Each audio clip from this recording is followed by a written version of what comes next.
Kumusta mga master? It's me, Naib Sirato. Today's video mga master ay bubuksan po natin itong aking bagong dating na ligban o bird ring para sa ating alagang mga African love.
So ito na po yun mga master, no? Bubuksan na po natin itong plastic ng GRS.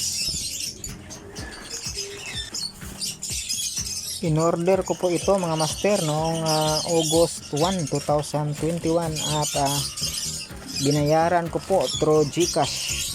Agad-agad naman pong ginawa ng ating legit seller o yung ating ligban maker, no? At August 3 ay natapos na po ang laser printing at for fiber coating na po, no? August 7 nag-update po yung seller natin na for shipping na po yung item natin at nagpadala na rin po siya ng proof, no? At August 14 ay na-receive na po natin yung item, no? At i-deliver po mismo dito sa ating location sa Mindanao.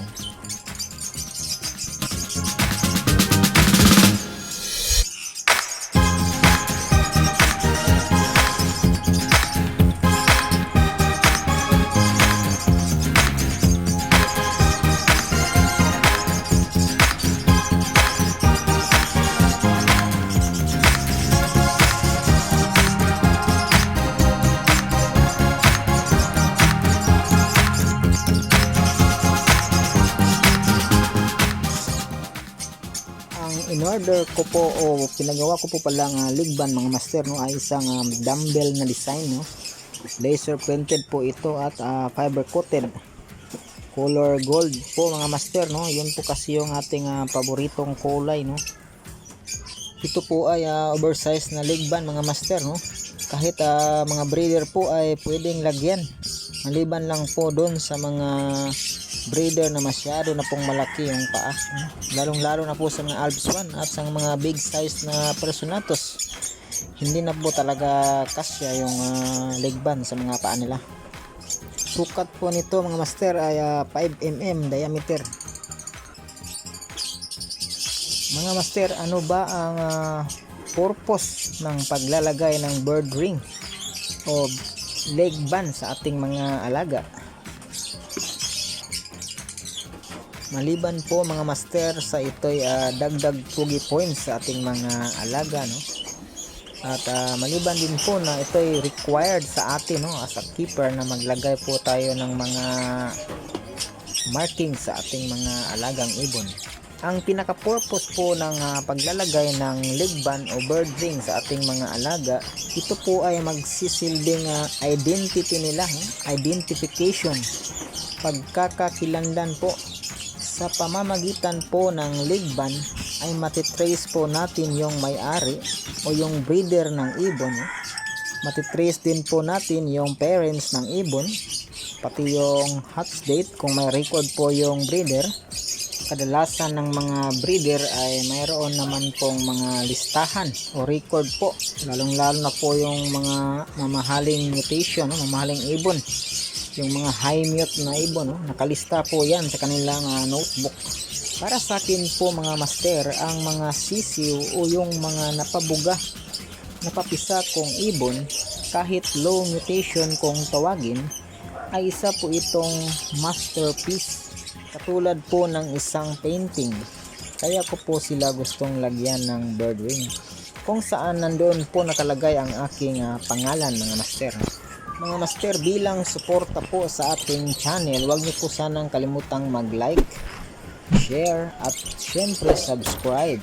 Pindutin po ang bell para naman ma-update kayo sa mga bago nating upload na video. Mga master, kung gusto niyo pong magpagawa ng personalized leg band o bird ring, PM nyo lang po si Sir Manuel Cu Jr. Sa kanya po ako nagpapagawa ng leg band mula pa po noong 2017. Gumagawa rin po siya ng bird ring ng kalapati, bird ring ng mga medium at large parrot. Luzon, Visayas, Mindanao po yan mga master. Legit and trusted bird ring maker, Manuel Cook Jr.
Bilang suporta po sa ating channel mga master, huwag po sanang kalimutang mag-like, share at subscribe. Pindutin po ang bell para naman ma-notify kayo sa mga bago nating upload na video.